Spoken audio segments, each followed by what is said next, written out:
All right, everyone. Unhappy Wednesday, coming to you live from our nest here at the Back Porch Saloon. This is the Unhappy Gilmore Show, powered by Green Legion Radio. We thank you for joining us from wherever you may be and whatever service you're using to tune in. So please pull up a chair, turn up the volume, use the company dine if you're still at work, crack open a cold one if you've got the opportunity, and let's have some fun as we put an end to day 3 of this week's hostage situation and look forward to tomorrow being Friday Eve. Before we get off and rolling too much here, I am at the back porch. The Wi-Fi can be a little spotty, so if I seem a little choppy on the feed tonight, just let me know. And maybe when I come back up here to do this again, we'll start using a mobile hotspot or something. But for now, how the hell are all of you? Like I said, back here in the nest. Feels good to be back here in the nest.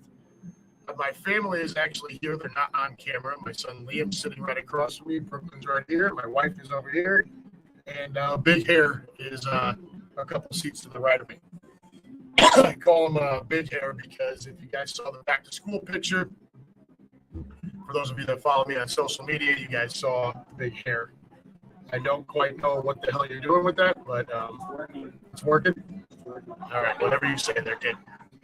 All right, so down to business, right? Business first. If you're tuning in on Facebook or Twitter, please do not forget to like, follow, share, and subscribe to the Green Legion. If those services are where you're comfortable, we totally get it, but please keep in mind that the YouTube channel is the best way to view, listen, and comment on any Green Legion radio show. So please do us a solid. Even if you are more comfortable on those other sites, head on over to YouTube, search the Green Legion, click subscribe, and hit your little bell for notifications. And don't forget to share that everywhere. If you cannot catch our shows live, you can also watch, listen later on any of these services, but also on Spotify, Apple, or wherever you get your podcasts. Bud Light Baseball Brunch, every Sunday from 11 a.m. to 12 p.m. Greg Murphy and Chris Sack, the best Philadelphia Phillies talk in the entire country, as far as I'm concerned anyways. Try not to miss anything. Try not to miss a show. Sometimes you get stuff with the fam, like this past Sunday, but do enjoy watching them. Even though I'm not a Phillies fan, I do enjoy watching, listening to those two, commenting, interacting with all of you in the room as usual. So don't forget to tune into that. Green Legion Invasions. You saw the post. If you're following the Green Legion, you saw the post yesterday. They were down to 20 spots, 20 tickets left in Tampa Bay. Travel has been all sold out for quite some time. So, as I say every week, and we'll continue to say every week, if there is a trip you want to go on, Los Angeles, Kansas City, Dallas, Seattle, the bus trips up to the Swamp for Giants or Jets, or down to D.C. for the Commodes, make sure you jump on it right away. Do not think you're going to wait until the last minute. Don't think you're going to get to September and that these things are going to be available to you. They will not. Get on it now. Don't hesitate. There really is no reason to hesitate. They are the best in the business. Speak from personal experience. Started out as just a patron, became friends with a number of folks, and now here my fat rear end sits at the back porch doing this podcast in support and advertisement of the Green Legion. As for this show, as I said, back here in our nest, again, I started to see some comments here. I'm sure I guess we are a little choppy. I do apologize for that. We'll work on it as we go forward. Tonight, you're stuck with what you got. So, we got Russ Taylor here. Or Joe Finelli. Go Birds. Damn right. Russ Taylor. Max Headroom, 1985 at its best. Keenan Harvick Gilmore jerking around like Max Headroom tonight. Oh, boy. Mike English. Max Unhappy Headroom. Sorry, guys. Like I said, maybe we'll try the mobile hotspot in the coming weeks. I do see the signal up here. It says it's unstable, so hopefully it doesn't cut out on us, but we'll keep rolling here. As far as our nest, the Midwest Eagles nest, we are, 2.5 weeks until our preseason get-together here on Saturday, September 2nd, starting at 4 p.m. And for those of you that are part of our group that have not been here yet, what you see behind me is the back wall where we usually gather. There is a ton of seats out in front of me, so plenty of room for everybody. And I will take a video of walking in the entrance, kind of where you need to go when you come in. When you see me that day, this is where I will be. You will find me sitting right here in the seat, either that or the one right across from where I'm sitting now. So should be pretty easy to find. And here come the drinks for my family. All right. No, I'm good. I got water. Thank you very much. These guys all know I got water. All right. On a little bit of a down note here, we did get a message from Lou Mancini, big time Green Legion supporter. He's always very active in the rooms with us. His father went in with let me find it here, pancreatitis today, a day after his 79th birthday. So I ask all of you to keep Lou's father in your prayers a little extra this evening and going forward. I've asked Lou to give us updates if he can. So we're all thinking about you, Lou, and we hope everything goes all right. He will not be joining us this evening. So there you have it. And who do we have in here? Well, English is all over it tonight. Right before Penn State beats the Mountaineers. That's right. So that Saturday, when we get here, Ohio State will be on. I have no idea who they're playing at this time. That game starts at 3:30. We start our gig here at 4. And then at 7:30, it will be Penn State versus West Virginia. So we are looking forward to that. I'm probably going to have to bring a change of jersey, but we'll have a good time. Keenan Harmon, unstable. How appropriate for Green Legion. Very true. Mike English, Quimby leaves and it all falls apart. Oh, get out of here. Quimby doesn't come on here anyways. I think he's come on here just once. So, anyways, yeah, and I can see it jumping and skipping around. Sorry, guys. That's kind of what we're doing here. So I thought to kind of get things going here, and the one thing I will ask from all of you is please don't shake the table. It shakes the whole thing. I have enough trouble with this jumping around with the bad Wi-Fi to try to keep off the table as best you can. I know when your food comes, you have no choice, but for now. I added the Boner of the Week segment late last year, and to fill some more time and maybe have a little bit more fun, I thought maybe to add just a few bullets as far as, we do call it Today in Sports History.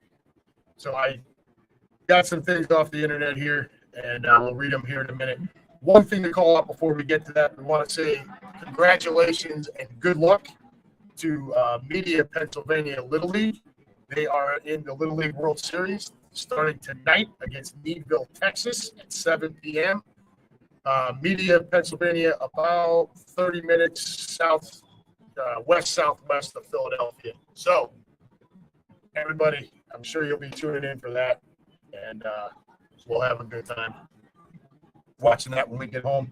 Bam's going to have dinner here. My food will come while we're doing this, and we'll try to squeeze that in. Anyways, today's sports history. What's the date today? August 16th. I copied this down yesterday. And I'm sure David Califa, if you're out there listening, I think he said he was going to be listening from the beach. Him and his family are on vacation. 1920. Cleveland Indians shortstop Ray Chapman is hit in the head by New York Yankees pitcher Carl Mays. The next day, August 17th, 1920, Ray Chapman dies from the injury. That is the only known fatality to ever have been caused at a baseball game. So, Califa, if you're listening, I'm sure you'll blame that solely on the fact that Carl Mays pitched for the Yankees, and I'm sure you'll call us cheaters and all of that kind of stuff. So, Mike English says Ohio State's playing Indiana. Okay. And again, English, Go Media, that's like the creme de la creme for Delco. Very nice. So, Delco, let's go. All right. So, yeah, Ray Chapman, the only MLB game-related fatality.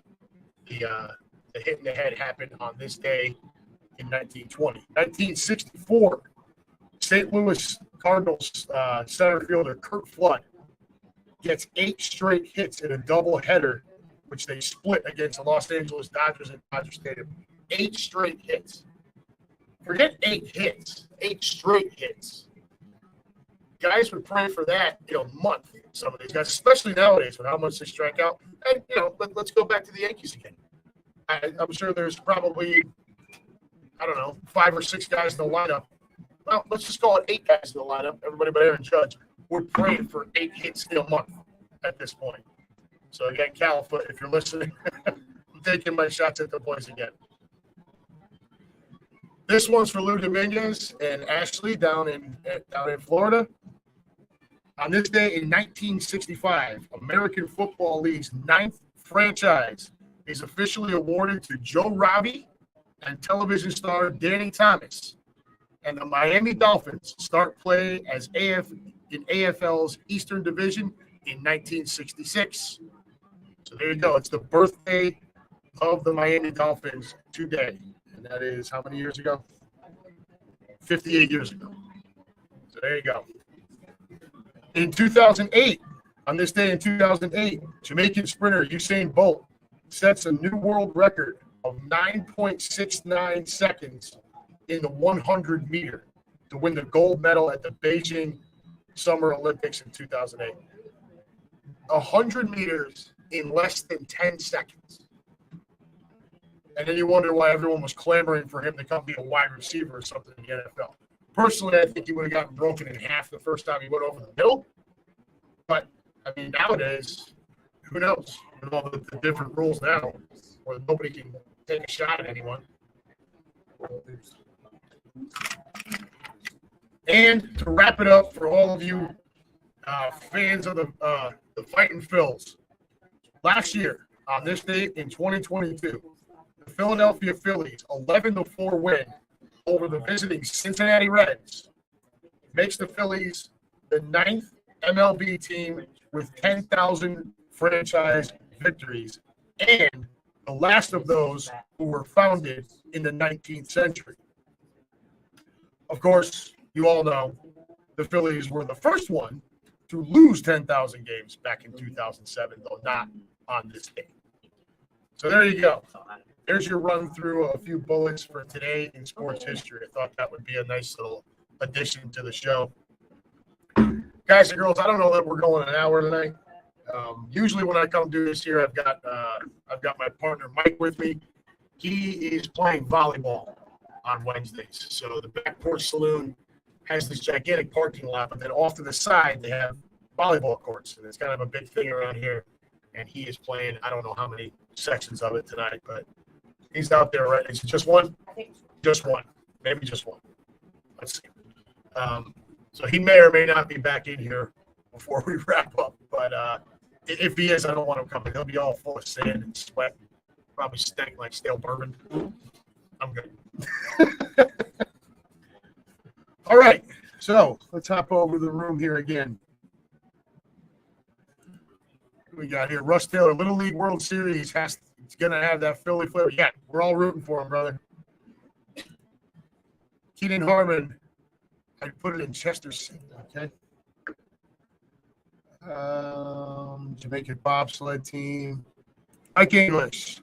That was partially my first choice, but it's County and Norristown all rolled into one. But me is kind of country, so yeah, that's Chesco. All right, well, there you go.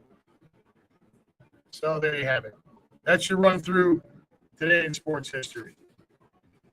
So next portion of the show, as we do every week, we go to the boner of the week. Last week we had, I think we ran through 4 different candidates or nominees, or I think we just awarded it to all of them last week. The Commodes, Phil Mickelson, and then another couple of guys. This week I've got it down to just one. And we're back to baseball on this. And it is MLB umpire Angel Hernandez. For those of you who follow baseball, you know that Angel Hernandez, he's been an umpire since 1993. How he still has a job at all is beyond me. He is an absolutely atrocious umpire. Countless calls just boxed throughout the years. And so here we go. So I'll just read it to you here. Back in July of 2017, Hernandez filed a lawsuit against Major League Baseball that alleged racial discrimination. Among the complaints in the original filing were Hernandez's lack of having been promoted to crew chief and lack of World Series assignments since 2005, most notably under the leadership of MLB Chief Officer Joe Torre. In the original lawsuit, Hernandez and his representation alleged that Torre still harbored issues with Hernandez stemming from a confrontation in 2001 when Torre managed the Yankees. Hernandez last worked the World Series in 2005 and has been passed over for a crew chief position 5 different times. Again, we opened this with he sucks, right? As of 2017, Torre's stance on Hernandez being promoted to crew chief was that he needed to, and I quote, gain greater mastery of the official playing rules and replay regulations, continue to improve situation management, and display an ability to refocus and move forward after missing calls or receiving constructive feedback from the office. So, I mean, what does that tell you? The guy makes a bunch of bad calls, and then he gets pissed off when he gets called out for it and refuses to change. Right? Going up forward. In 2021, that lawsuit was dismissed by a U.S. District Judge J. Paul Oatkin, offered up an explanation. And I quote again, Hernandez's handful of cherry-picked examples does not reliably establish any systematic effort on MLB's part to artificially deflate Hernandez's valuations, much less an effort to do so in order to cover up discrimination. The evidence shows beyond genuine dispute that an umpire's leadership and situation management carried the day in MLB's promotion decisions. In 2022, news broke that Hernandez filed an appeal on the basis that MLB had manipulated evidence in the case, in part using the following argument. And I quote, the district court also failed to give appropriate weight to evidence of MLB's disparate treatment of Mr. Hernandez, including evidence that MLB was manipulating the performance of Hernandez and other minority umpires to make their performances look worse. You know, we try to stay away from the race baiting stuff, especially on this show, but this feels an awful lot like that. The guy's a bad umpire. So, Torre himself, once in the position of MLB chief officer, has said that Hernandez has an overly confrontational style of umpiring. Okay. Now, we come to present day, where this appeal was not upheld. It's been dismissed, right? Thrown out. I think the vote was 3-0 that they were not going to hear the court ruling Tuesday noted that Hernandez and his representation have a case that there is bottom line imbalance between white and minority crew chiefs, but that they failed to show a significant statistical difference in rates of promotion between white and minority umpires. So he's the boner of the week this week, Angel Hernandez, because one, he sucks, and now even the Supreme Court is telling him you suck. It doesn't get much worse than that. I don't know how much deeper he's really going to try to push this. Look, guy, you're not getting promoted because you're not a good umpire. You're just good enough to stay on a crew, right? Like Torre's comments, you are confrontational immediately. You know, he wants to come out and stick his chest out. He's made poor calls. He gets confrontational with the front office when he gets graded on said poor calls. There's been all kinds, ever since this ruling came out, there's been all kinds of clips. If you search social media, all kinds of clips of said bad calls. Just completely egregious bad calls. And Torre's explanation for not promoting him also includes the fact that the statement that it appears Hernandez is like holding a grudge on the field. So if he makes a bad call or there's an argument or whatever, he compounds that with even worse umpire. So I don't know. 1993 to 2023. I mean, it's a good run, dude. Maybe it's time to walk away. Obviously, the U.S. Supreme Court doesn't want to hear it. They're probably baseball fans, too, and know you suck. I know all of us know you suck. So for all of those reasons and more, Mr. Hernandez, you, sir, are the boner of the week. All right, who do we got over here? Let's talk about Keenan Harmon. Let's talk about Zeke and my grandfather's 52 Ford pickup. Both of them look good, but neither run like they used to. Yeah, I cannot wait. This just makes that first week of the year at New England even better. I mean, I was already looking forward to it because it's the big Tom Brady Love Fest night, and now we get to, smash Zeke around a bit too. David Califoot, let's go. What's up, y'all, from Wildwood? Gilmore Yankee. Dude, as of right now, I think the Yankees might forget about finishing in last place. That ship sailed a long time ago. I am not so sure we're not, comparable to Kansas City, Oakland, and all of that kind of help. I think we are an absolute atrocious franchise. And I don't see it getting any better until Cashman and unfortunately Boone is going to take some of the fall on that, which I don't think is right. But he is going to take the fall on it too. All the reports you hear of that Cashman's job is safe. I have to believe at this point that is 100% about Hal having his head buried in the sand and not really understanding baseball. He needs to, at bare minimum, take away the president of operations title and responsibilities from Cashman and either hire someone else or bring in a consultant, a real baseball guy who can evaluate the organization, fix what's wrong, evaluate, advise, all of that sort of thing. Boone is probably going to take the fall, and you know what? So be it. It kind of just is what it is at this point.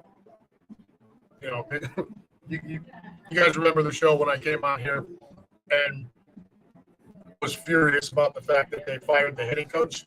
Like that was going to fix it. Yeah, Sean Casey's going to fix all the problems. Whatever. So congratulations, Calfoot. Yankees suck. What do we got? Who else do we got here? By the way, it should be the whole BS Yankees team. Yeah. Talon New, do you think Jalen Hurts is better than Andy Dalton?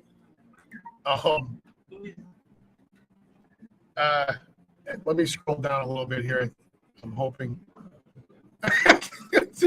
Keenan Harmon got this one handled perfectly. He says Andy Rooney would be better than Andy Dalton. Oh, man. All right. Andrew Bagley. Hello, folks. Please, can we get good Nola tonight and maybe score some runs? Yeah, so a little bit of a slip here by your Phils, right? Struggling the last few games.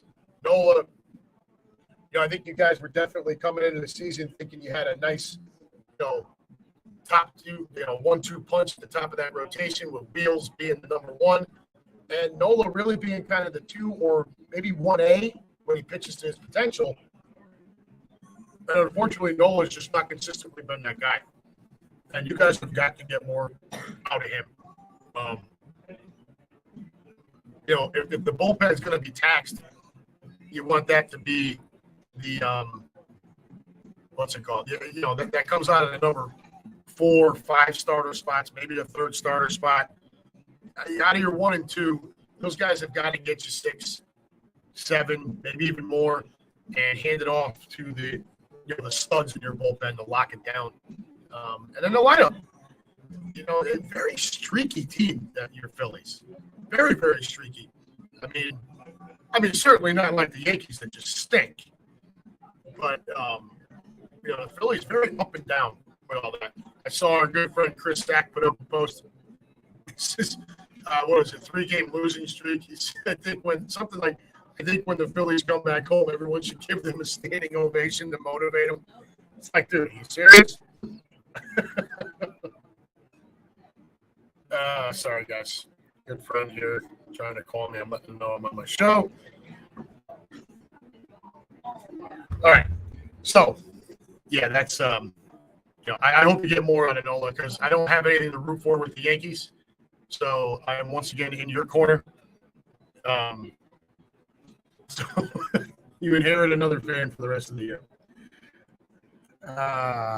Russ Taylor, engine number 9 on the New York New Transit line. David Califoot, hey guys, being serious for a minute. If anybody wants to, Califoot's been trying to get somebody to take these tickets. If anybody wants 2 tickets to the Birds game tomorrow night, get a hold of David Califoot, 100% free if you're looking to go to that preseason game. So there you have it. Also, I forgot to talk about at the top when we talked about Green Legion and stuff. I always mentioned the home tailgates too, right? Well, not only just home tailgates, I'm sure a bunch of you saw Quimby's post where he was looking for feedback if he should do a home watch party. Because they're not doing the trip to New England. Too much of a pain in the neck. So they're doing the watch party. They want to do a watch party at Xfinity, where the tailgate normally is. So go ahead and jump on that if that becomes available. I know if I lived there, I'd be all over it. $75 for 4 hours, all you can eat, all you can drink. Take Friday off and have a good time. I don't know what to tell you. Or I'm sorry, take Friday off. Take Monday off and have a good time. Mike English can't hit great pitching 6-5 since the standing ovation. Well, we'll see, bud. See how that goes. All right.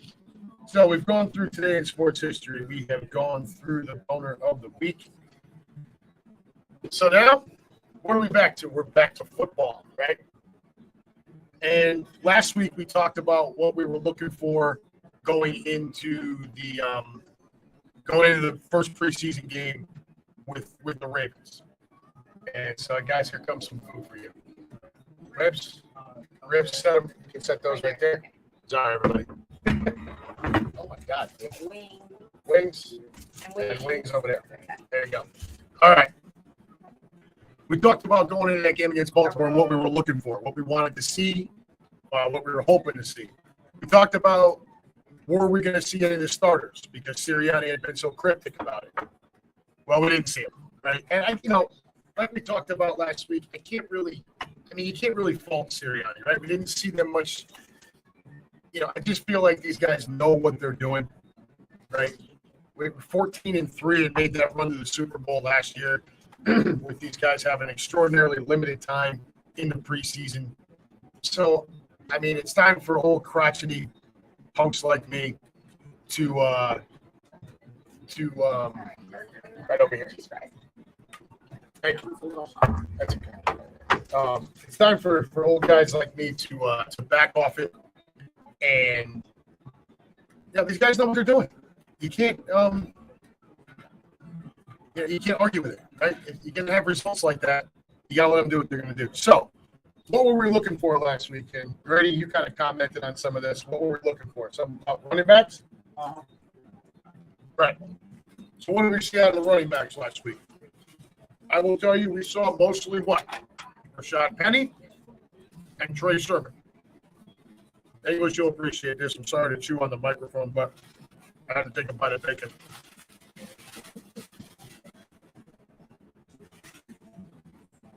All right. We saw mostly Trey Sermon and Rashad Penny. And what would that tell you? That would tell you that it really feels like Gainwell, Scott, and Swift are probably safe. They've probably got their spots. A lot of talk you hear is that Gainwell looks to be the clear number one. I'm a little surprised by that. I thought Swift would kind of correct that. We all know Boston Scott's not going anywhere as long as he keeps torching the Giants. But between Sermon and Penny, that looks like that fourth spot. A lot of posts on different groups I'm in all during the offseason talking about all these running backs. Kept telling people, guys, girls, we are not going into the season with 5 running backs. That's not going to happen. It's going to get trimmed to 4. So somebody's going to be the odd man out. Everybody just assumes it's going to be Trey Sermon. Well, according to Nick Sirianni, Trey Sermon has been performing extraordinarily well. And there wasn't a huge difference in the stat line from the preseason game. Some of the play calls left a little bit to be desired, if you want my opinion. Well, if you don't want it, too bad. So I'm going to give it to you. I don't like the shotgun handoff on, short yardage, 1 yard to go, or at the goal line. Where was the push? Where was that Eagles push like we saw last year? I know Jalen's not in there, but come on, you trying to tell me McKee or Book couldn't handle that? Maybe don't do a Mariota. He's not as big of a guy, but McKee is 6'6", 250 pounds. If he's he can't run, but my God, how much more do you need to get a yard? But yeah, I saw, a 3rd and 4th and 1 where it was just the kind of shotgun dive play. And look, with running backs like Sermon and Penny, they're bigger guys. And you've got to, they perform better when the quarterback's under center. And at the snap, that running back is already coming downhill. When he's just standing there and you stick the ball in his chest, guys like Penny and Sermon, it takes them just a little bit of an extra step to get going. And they get eaten up. They get eaten up kind of easily. And you saw a bunch of that on Saturday night against Baltimore. But Sermon did see a nice chunk, 9 carries, 21 yards. Pure blood, 100%. Yeah, I know, man. We talked about it at the top of the show. It is the Wi-Fi signal here. When we come back up to do this again, I'll have a contingency plan. But right now, it's kind of going to be what it is. So I do apologize for that. Trey Sermon, 9 carries, 21 yards, but he had the lone touchdown. He did catch 1 pass for 9 yards. Right? Rashad Penny, 9 carries, 34 yards, and then Swift added 2 carries for 24. So, pretty balanced out between Penny and Sermon, and it's good. That's what it's going to come down to. Unless somebody gets hurt, it's going to come down to those 2 guys for who's going to be that last running back spot. I think you're going to see it. Boston Scott returning kicks. Didn't see any of Britton Covey. That was a little, I don't know. I mean, he wasn't anything to write home about. Nice kid. Loved him on the Players Show. Love the fact that when he showed up for his first game, they thought he wasn't a player, so he went and parked in the parking lot and paid $60 to walk in.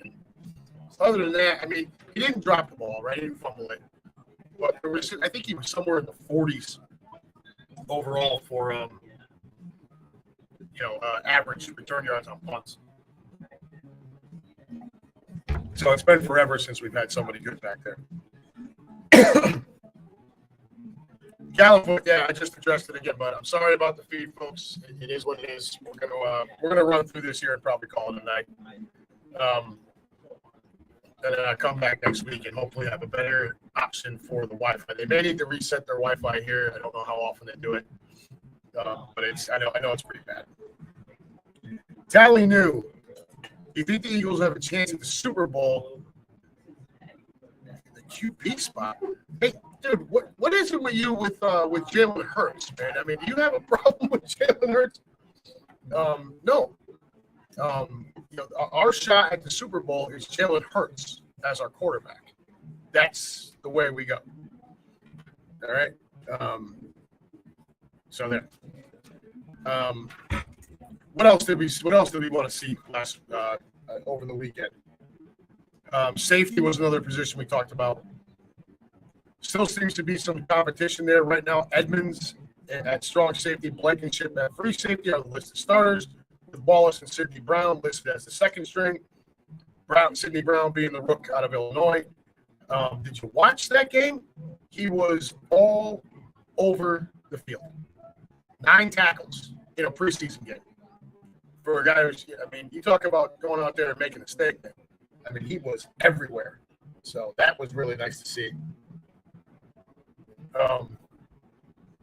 And then rookies, miscellaneous. Nolan Smith, didn't hear his name called.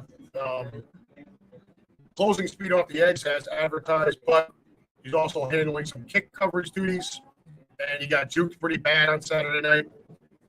If you read the interview, he admitted it and said it's something he's got to work on. He said, and he compared it to college, and rightfully so. He said, in college, they see a guy like me coming, they kind of duck, and try to get down. NFL guys just put a move on it and take off. So an adjustment, and a big adjustment for the rookie there, which I'm sure he'll make. And then we go to Jalen Carter, who we don't see his name on the stat sheet, but first play from scrimmage, tosses, makes the inside move, right up the gut, gives Josh Johnson nowhere to go. Kid has to throw it away now. Nolan Smith was closing on the edge too, but Carter right up the gut. And apparently this week in practice against the Browns, he has been an absolute terror, which I can't tell you how much I love that. So hopefully big things coming out of Carter. He seems great right off the whip. And then, final notes.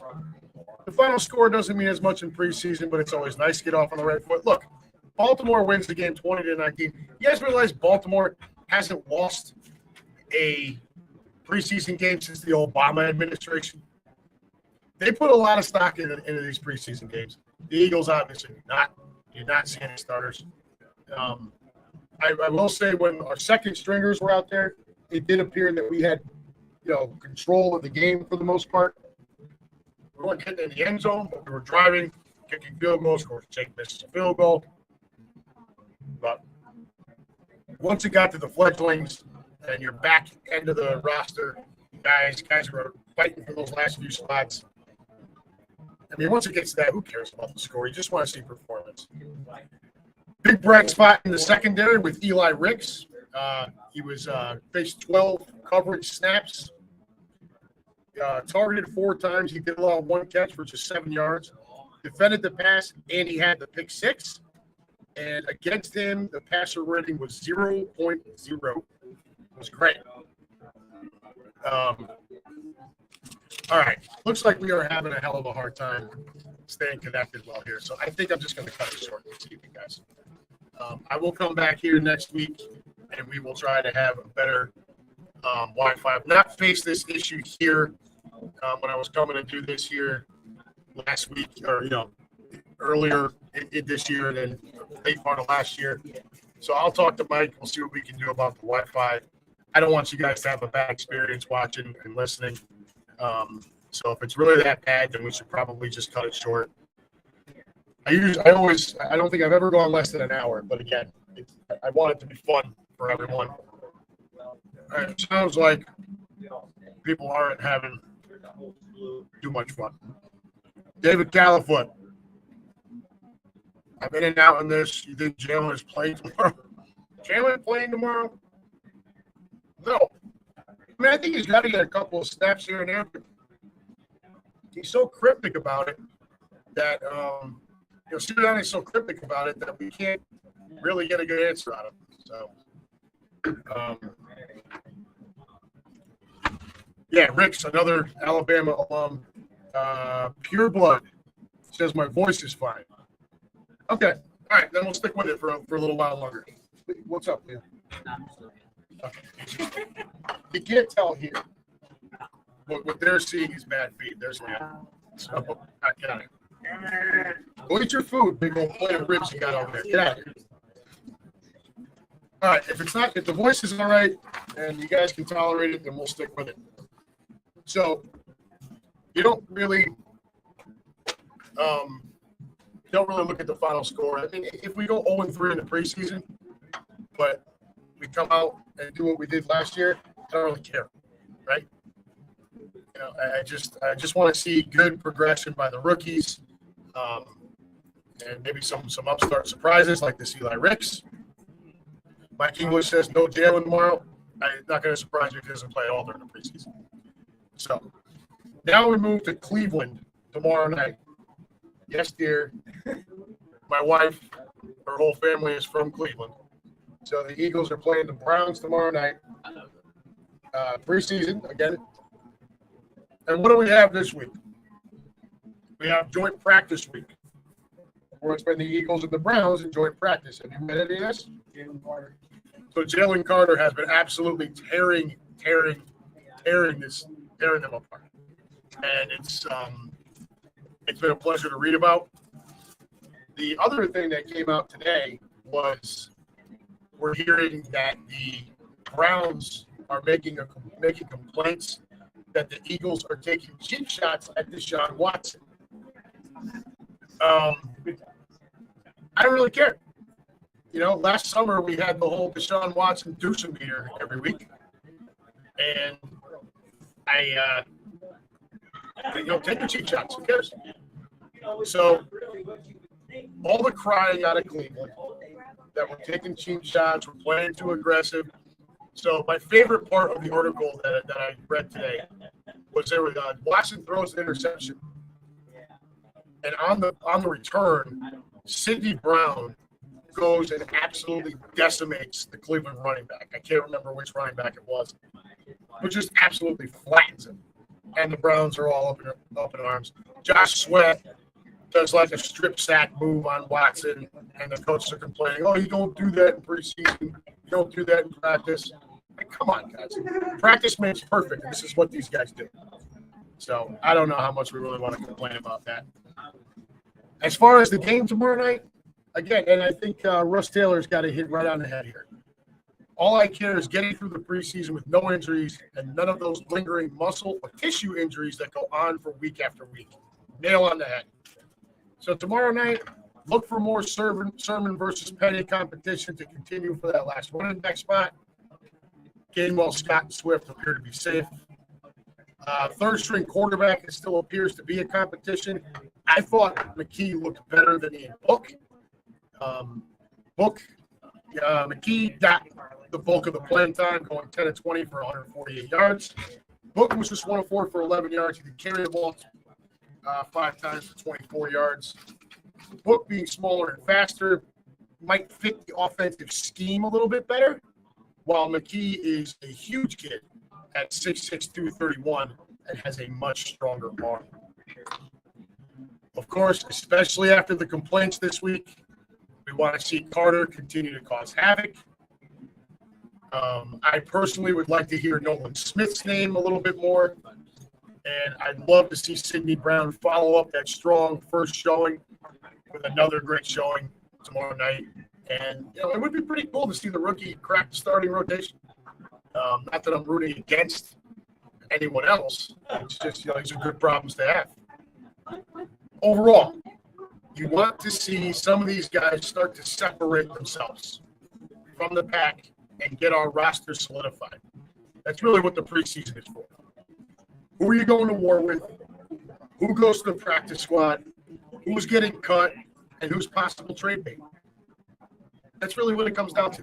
And stay healthy. Like Russ said, stay healthy. No, nothing serious and no lingering injuries either. That's what you want out of the preseason.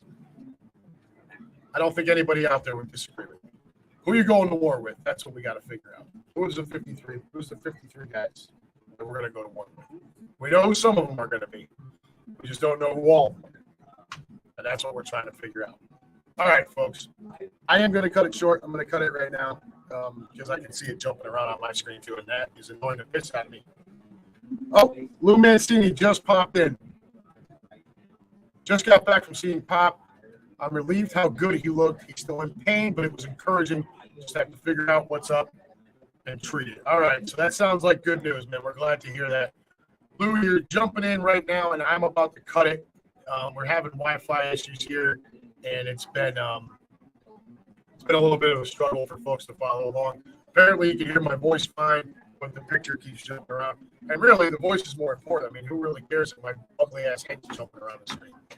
Anyways, Big Lou, I will touch base with you. I'll text you here in a little bit. I'm going to eat dinner, and then we're going to mosey on home, and I'll shoot you a text. So, for all of you who decided to join in the room tonight, thank you for your patience with the Wi-Fi signal. Again, I try to come back up here each week into the season and everything if I can pull it off, and we will try to do something about the Wi-Fi. I will try a mobile hotspot if I've got to. So, we'll get it figured out. So that's not such a pain for everybody. For Lou Mancini, David Califoot, Keaton Harmon, Russ Taylor, Mike English, Pure Blood 100%, my mother, Joyce Russ, Tally New. Who else am I missing here? There was somebody else. Oh, Andrew Bagley. Who was at the top? Somebody was at the top. Joe Finelli. Guys, thank you for joining in. Thank you for everyone in the room for watching, listening, and being patient. I know the show wasn't exactly all that great. I try to do for you every week. But thank you as always for joining. Come back again next week when I will have better Wi-Fi signal. And we'll talk more football. We'll recap the Browns. Look forward to our next game. And, until then, this has been the Unhappy Gilmore Show. Part of the Green Legion Radio family. Everyone, take care. Enjoy the rest of your week and the upcoming weekend. Who is that with that laugh? Holy monkey. Enjoy the upcoming weekend. Be safe. Lou, I'll reach out to you. Always prayers for you. And as always, kids, go Birds.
All right, kids, we're out of here. We love you. Sorry for the piss poor broadcast.